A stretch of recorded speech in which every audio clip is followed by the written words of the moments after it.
ಎಲ್ಲ ಮಾಧ್ಯಮದ ಸ್ನೇಹಿತರಿಗೆ ಸ್ವಾಗತವನ್ನು ಕೋರ್ತಾ ದಲಿತ ಸಂಘರ್ಷ ಸಮಿತಿ ಹುಮನಾಬಾದ್ ತಾಲೂಕಾ ಶಾಖೆ ವತಿಯಿಂದ ಇದೇ ಜೂನ್ 26ರಂದು ಹುಮನಾಬಾದ್ ಪಟ್ಟಣದ ಟೀಚರ್ ಕಾಲೋನಿಯಲ್ಲಿರ್ತಕ್ಕಂಥ ಭವ್ಯವಾದಂಥ ಅಂಬೇಡ್ಕರ್ ಭವನದಲ್ಲಿ ಸಮಾನತೆಗಾಗಿ ಸಂಘರ್ಷ ಸಮಾವೇಶ ಅಂತ ದೊಡ್ಡ ಕಾರ್ಯಕ್ರಮವನ್ನು ಮಾಡ್ತಾಯಿದ್ದೀವಿ. ಈ ಕಾರ್ಯಕ್ರಮವು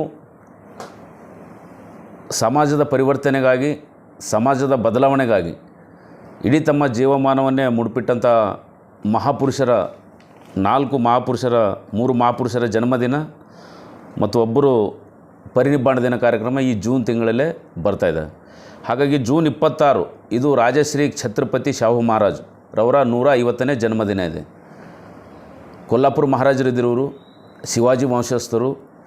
ಇವರು ಮೊದಲ ಬಾರಿಗೆ ತಮ್ಮ ಸಂಸ್ಥಾನದಲ್ಲಿ ದಲಿತರು ಮತ್ತು ಹಿಂದುಳಿದ ವರ್ಗದವರಿಗೆ 50% ರಿಸರ್ವೇಷನು ಭಾರತ ದೇಶದಲ್ಲಿ ಮೊದಲ ಸ್ವಾತಂತ್ರ್ಯಕ್ಕಿಂತ ಮುಂಚೆ ಕೊಲ್ಲಾಪುರ ಮಹಾರಾಜರು ಕೊಟ್ಟಿದ್ದರು. ಆನಂತರ ಶ್ರೀ ನಾಲ್ವಡಿ ಕೃಷ್ಣರಾಜ ಒಡೆಯರ್ ಇವರು ಜೂನ್ 11ನೇ ತಾರೀಕು ಇವ್ರ ಜನ್ಮದಿನ ಇದೆ. ಯಾರ್ದು? ನಾಲ್ವಡಿ ಕೃಷ್ಣರಾಜ ಒಡೆಯರ್ ಅವರು. ಇವರು ಮೈಸೂರಿನ ಮಹಾರಾಜರಾಗಿದ್ದರು. ಇವ್ರ ಕಾಲದಲ್ಲೂ ಕೂಡ 75% ಮೀಸಲಾತಿ ಮೊದಲ ಬಾರಿಗೆ ಕರ್ನಾಟಕದಾಗ ಇವರು ಜಾರಿಗೆ ತಂದರು. ಯಾರು? ನಾಲ್ವಡಿ ಕೃಷ್ಣರಾಜ ಒಡೆಯರ್ ಅವರು. ಮತ್ತು ಭೂಹೀನ ದಲಿತರಿಗೆ, ಅಸ್ಪೃಶ್ಯ ಸಮುದಾಯಗಳೇನಿದ್ದು ಇವ್ರಿಗೆ ಯಾರಿಗೂ ಒಂದು ತುಂಡು ಜಮೀನು ಇರಲಿಲ್ಲ. ಆವಾಗ ಇನಾಮತಿ ಜಮೀನೇನಪ್ಪ ಅಂದ್ರೆ ಪ್ರತಿಯೊಂದು ದಲಿತ ಕುಟುಂಬಕ್ಕೆ ಆ ಮೈಸೂರು ಮತ್ತು ಹಳೆ ಮೈಸೂರು ಭಾಗ, ಬೆಂಗಳೂರು ಭಾಗದಲ್ಲಿ ಕೊಟ್ಟಿದ್ದರು. ನಮ್ಮ ಭಾಗದಲ್ಲಿ ಆಗ ಹೈದರಾಬಾದ್ ಕರ್ನಾಟಕದಲ್ಲಿ ನಿಜಾಮ್ ಸರ್ಕಾರಿ ಹೊಡೋಳಿ ಅಂತ ಹೇಳನ್ನೆಲ್ಲ SC ಜನರಿಗೆ ಕೊಟ್ಟಿದ್ದರು. ಆ ಟೈಪ್ ಜಮೀನುಗಳು ಆ ಕಡೆ ರಾಜರು ಫಸ್ಟ್ ಟೈಮು ಕೊಟ್ಟು ಒಂದು ಸಮಾನತೆಗಾಗಿ ದೊಡ್ಡ ಕ್ರಾಂತಿಯನ್ನೇ ಮಾಡಿದಂಥ ಇವರು ಮಹಾಪುರುಷರು. ಇವ್ರದ್ದು ಕೂಡ ಅವತ್ತು ಜನ್ಮದಿನ ಇದೆ ಇದೇ ತಿಂಗಳಲ್ಲಿ. ಮತ್ತು ನಮ್ಮ DSS ಫೌಂಡರ್ 1974ರಲ್ಲಿ ಪ್ರೊಫೆಸರ್ B ಕೃಷ್ಣಪ್ಪನವರು ಭದ್ರಾವತಿಯಲ್ಲಿ ದಲಿತ ಸಂಘರ್ಷ ಸಮಿತಿ ಸ್ಥಾಪನೆ ಮಾಡಿದರು. ಇವರು ಪ್ರಿನ್ಸಿಪಲ್ರಾಗಿದ್ದರು. ಆದರೂ ದಲಿತರ ಮೇಲೆ ಆಗಿರ್ತಕ್ಕಂಥ ಅನ್ಯಾಯ ದೌರ್ಜನ್ಯವನ್ನು ವಿರೋಧಿಸಿ ತಮ್ಮ ಪ್ರಾಂಶುಪಾಲ ಹುದ್ದೆಗೆ ರಾಜೀನಾಮೆ ಕೊಟ್ಟು DSSನ್ನು ಕಟ್ಟಿದರು. ಇವತ್ತು 1974ರಲ್ಲಿ ಪ್ರಾರಂಭವಾದಂಥ ದಲಿತ ಸಂಘರ್ಷ ಸಮಿತಿ ಇವತ್ತು 2024ಕ್ಕೆ ಬರೋಬ್ಬರಿ 50 ವರ್ಷ ದಲಿತ ಚಳವಳಿಗೆ ತುಂಬ್ತಾ ಇದೆ. ಅದನ್ನು ಕೂಡ ಒಂದು ಸಂಭ್ರಮಾಚರಣೆ. ಇವತ್ತು ಕರ್ನಾಟಕದಲ್ಲಿ ಲಕ್ಷಾಂತರ ಜನ DSS ಕಾರ್ಯಕರ್ತರು, ದಲಿತ ಚಳವಳಿಗಾರರು, ಹೋರಾಟಗಾರರು ಇವತ್ತು ನಿರ್ಮಾಣ ಆಗಬೇಕಾದ್ರೆ ಅದಕ್ಕೆ ಮೂಲ ಪ್ರೊಫೆಸರ್ B ಕೃಷ್ಣಪ್ಪನವರು. ಈ ದಲಿತ ಸಂಘರ್ಷ ಸಮಿತಿ ದೇವನೂರು ಮಾದೇವ್ ಅವರು, ಡಾಕ್ಟರ್ ಸಿದ್ಧಲಿಂಗಯ್ಯನವರು. ಸಿದ್ಧಲಿಂಗಯ್ಯನವರು ನಮ್ಮದು ಕಳೆದ 2-3 ವರ್ಷದ ಹಿಂದೆ ಇಲ್ಲಿ ಹುಮನಾದಕ್ಕೆ ಬಂದಿದ್ದರು. ಒಂದು ಕಾರ್ಯಕ್ರಮ ಮಾಡಿದ್ವಿ, ಬಂದಿದ್ದರು. ಇವರು ಕೂಡ ಇವತ್ತು ಕರೋನಾದಲ್ಲಿ ನಿಧನರಾಗಿದ್ದಾರೆ. ಇವ್ರದ್ದು ಕ್ರಾಂತಿಕಾರಿ ಕವಿ ಡಾಕ್ಟರ್ ಸಿದ್ಧಲಿಂಗಯ್ಯ ಅಂದರೆ ಬಹುತೇಕ ಇವರು ಕರ್ನಾಟಕದ ಗದ್ದಾರಂತೆ ಇವರು ಹೆಸರುವಾಸಿಯಾಗಿದ್ದರು. ತಮಗೆಲ್ಲ ಗೊತ್ತಿದೆ. ಇವರು ಹೊಲೆ ಮಾದಿಗರ ಹಾಡು, ಬರುತ್ತೀವೋ ನಾವು ಬರುತ್ತೇವು, ಸಾವಿರಾರು ನದಿಗಳು, ಭಾಳ ದೊಡ್ಡ ಸುಮಾರು 150ಕ್ಕಿಂತ ಹೆಚ್ಚು ಕ್ರಾಂತಿಕಾರಿ ಕವಿತೆಗಳನ್ನು ಬರೆದು ಆ ಕವನಗಳನ್ನೇ ಹಾಡುಗಳನ್ನಾಗಿ ದಲಿತ ಸಂಘರ್ಷ ಸಮಿತಿ ಕಾರ್ಯಕರ್ತರು ಪ್ರತಿ ಹಳ್ಳಿಗೆ ತಗೊಂಡು ಹೋಗಿ ನ್ಯಾಯವನ್ನು ಕೊಡಿಸ್ತಕ್ಕಂಥದ್ದು ದಲಿತರಿಗೆ ಮತ್ತು ನಿರ್ಗತಿಕರಿಗೆ, ಬಡವರಿಗೆ, ಕಾರ್ಮಿಕರಿಗೆ, ಮಹಿಳೆಯರಿಗೆ ಅನೇಕ ಹೋರಾಟಗಳು ರೂಪಿಸೋದ ಮುಖಾಂತರ ಈ ರಾಜ್ಯದಲ್ಲಿ ಒಂದು ಸಾಮಾಜಿಕ ಸಮಾನತೆ ಸಾಧಿಸುವಲ್ಲಿ ತನ್ನದೇ ಆದಂಥ ಒಂದು ಪ್ರಾಮುಖ್ಯತೆಯನ್ನು ದಲಿತ ಚಳವಳಿ ಸ್ಥಾಪಿಸಿದೆ. ಇವರ ಒಂದು ನೆನಪಿನಲ್ಲಿ ಇವತ್ತು ಈ ದೊಡ್ಡ ಒಂದು ಸಂಘರ್ಷ ಸಮಾನತೆಗಾಗಿ ಸಂಘರ್ಷ ಸಮಾವೇಶ ಅಂತಕ್ಕಂಥ ಕಾರ್ಯಕ್ರಮ ನಾವು ಮಾಡ್ತಾಯಿದ್ದೀವಿ.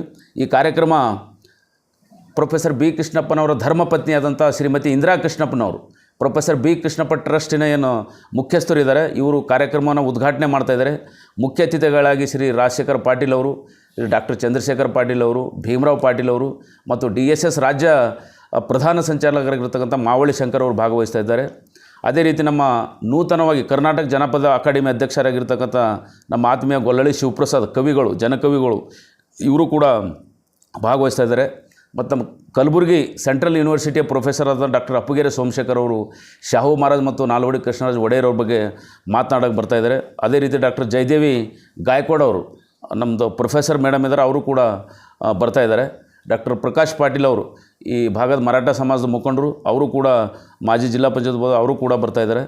ನಮ್ಮ ಒಟ್ಟಿಗೆ ಈ ಕಾರ್ಯಕ್ರಮದಲ್ಲೆಲ್ಲ ನಮ್ಮ ದಲಿತ ಸಂಘಟನೆ ಎಲ್ಲ ನಮ್ಮ ಹಿರಿಯ ಮುಖಂಡರುಗಳು ನಮ್ಮ ಜೊತೆಯಲ್ಲ. ನಮ್ಮ ಪ್ರಭುರಾವ್ ತಾಳ್ಮಡಿಗೆ ಅವರು, ವೈದ್ಯ ಅವರು, ನಮ್ಮ ಅಶೋಕ್ ಕಟ್ಟಿ ಅವರು, ಜಯರಾಜ್ ವೈದ್ಯ ಅವರು, ನಮ್ಮ ಹೆಗಡೆ ನಮ್ಮ ತಾಲೂಕಾ ಸಂಚಾಲಕ ಕೈಲಾಶ್ ಅವರು, ನಮ್ಮದು ಪ್ರಭು ಚಿತ್ರಕೋಟರ್ DSS ಜಿಲ್ಲಾ ಮುಖಂಡರು, ನಮ್ಮ ತುಕಾರಾಮ್ ಲಾಡ್ಕರ್, ನಮ್ಮದು ಪ್ರಿನ್ಸಿಪಲ್ ಹಾಳ್ಗೋಟೆ ಸರ್ ಅವರು, ಇನ್ನೂ ಅನೇಕ ಜನ ನಮ್ಮದೆಲ್ಲ ಇನ್ನು ಕಾರ್ಯಕರ್ತರು ಸುಮಾರು 2,000 ಜನ ಅವತ್ತಿನ ದಿನ ಸೇರ್ತಾಯಿದ್ದೀವಿ. ಬೆಳಗ್ಗೆ 11 ಗಂಟೆಗೆ ಡಾಕ್ಟರ್ ಬಾಬಾ ಸಾಹೇಬ್ ಅಂಬೇಡ್ಕರ್ ಅವರ ಒಂದು ಸರ್ಕಲ್ ಹತ್ತಿರ ಮಾಲಾರ್ಪಣೆ ಮಾಡೋದ್ರ ಮುಖಾಂತರ ಮುಖ್ಯ ಅತಿಥಿಗಳಿಂದ ಅಲ್ಲಿ ನಾವು ಬೈಕ್ ರ್ಯಾಲಿನಲ್ಲಿ ಅಂಬೇಡ್ಕರ್ ಭವನಕ್ಕೆ ತೆರಳಿ ಅಲ್ಲಿ 12 ಗಂಟೆಗೆ ಸುಮಾರು ಕಾರ್ಯಕ್ರಮ ಪ್ರಾರಂಭ ಆಗ್ತದೆ. ಈ ಕಾರ್ಯಕ್ರಮದ ದಲ್ಲಿ ಹುಮನಾಬಾದ್ ತಾಲೂಕಿನ ಪ್ರತಿಯೊಂದು ಹಳ್ಳಿನಿಂದ ಮಹಿಳೆಯರು, ನಮ್ಮ ಯುವಕರು, ಅಂಬೇಡ್ಕರ್ ಅಭಿಮಾನಿಗಳು, ಸಾಮಾಜಿಕ ನ್ಯಾಯದಲ್ಲಿ ನಂಬಿಕೆ ಇಟ್ಟಿರತಕ್ಕಂಥ ಎಲ್ಲ ಪ್ರಗತಿಪರ ಚಿಂತಕರು ಈ ಕಾರ್ಯಕ್ರಮದಲ್ಲಿ ಭಾಗವಹಿಸಿ ಈ ಕಾರ್ಯಕ್ರಮವನ್ನು ದೊಡ್ಡ ಪ್ರಮಾಣದಲ್ಲಿ ಯಶಸ್ವಿ ಮಾಡ್ಬೇಕಂತೇಳಿ ಹುಮನಾಬಾದ್ ತಾಲೂಕಿನ ಪ್ರತಿ ಜನರಲ್ಲಿ ನಾನು ಮನವಿಯನ್ನು ಮಾಡ್ಕೊಳ್ತೇನೆ. ಮತ್ತು ಈ ಸಮಾವೇಶದಲ್ಲಿ ಬೀದರ್ ಜಿಲ್ಲೆಯಿಂದ ಭಾಲ್ಕಿ, ಬೀದರ್, ಬಸವ ಕಲ್ಯಾಣ, ಔರಾದ್ ಮತ್ತು ಗುಲ್ಬರ್ಗಾದಿಂದನೂ ಕೂಡ, ಚುಂಚೋಳಿಯಿಂದನೂ ಕೂಡ ನಮ್ಮ ಅನೇಕ ಕಾರ್ಯಕರ್ತರು ಭಾಗವಹಿಸ್ತಾ ಇದ್ದಾರೆ. ಈ ಕಾರ್ಯಕ್ರಮವನ್ನು ಮತ್ತೊಮ್ಮೆ ಬೃಹತ್ ಪ್ರಮಾಣದಲ್ಲಿ ಯಶಸ್ವಿ ಮಾಡ್ಬೇಕಂತೇಳಿ ಈ ಮಾಧ್ಯಮ ಗೋಷ್ಠಿ ಮುಖಾಂತರ ಎಲ್ಲ ಸಾರ್ವಜನಿಕರಲ್ಲಿ ಮನವಿಯನ್ನು ಮಾಡ್ಕೊಳ್ತೇನೆ. ಜೈ ಭೀಮ್, ನಮಸ್ಕಾರ.